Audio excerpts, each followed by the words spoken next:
श्री स्वामी समर्थ. तुम्ही जेव्हा एखादे काम कुठल्या तरी उद्देशाने करता तेव्हा त्याला कर्म म्हणतात. कर्म चांगले आणि वाईट दोन्ही असू शकते. कर्म आपल्या कृतीनुसार त्याचे स्वरूप दर्शवते, तुम्हाला जीवनाचे महत्त्व समजावून सांगते आणि त्याचे योग्य रीतीने पालन केल्याने कर्म तुमच्या चेतनेला आणि आत्म्याला त्याच्या इच्छित ध्येयापर्यंत पोहोचण्यास मदत करते. कर्म तुम्हाला सत्याच्या मार्गावर आणते. तुम्ही ही म्हण लहानपणापासून ऐकत असाल, जे पेराल तेच उगवेल. हा कर्माचा साधा आणि लोकप्रिय नियम आहे. या भौतिक जगात प्रत्येक जीव कर्म आणि मृत्यूच्या बंधनाने जखडलेला आहे.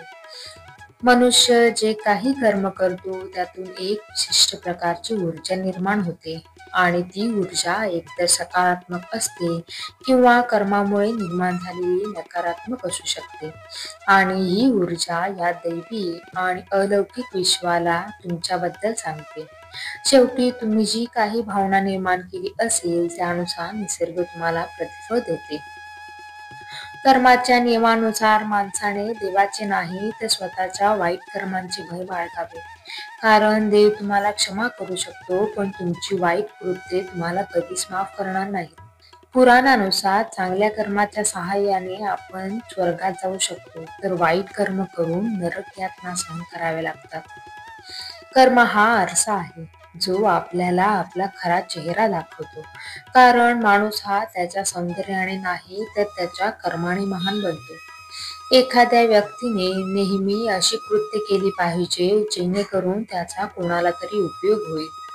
कर्माचे सामर्थ्य असे आहे की या कारणांमुळे इंद्रालाही स्वर्गातील सुखे आणि ऐश्वर्य भोगल्यानंतर सत्कर्मांच्या अभावी पुन्हा निरनिराळ्या जन्मात भटकावे लागले.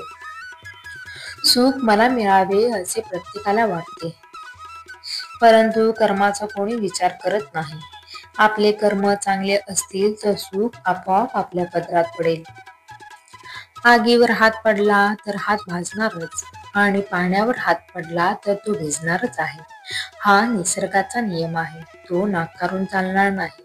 निसर्गाचे नियम सर्वांना सारखे असतात.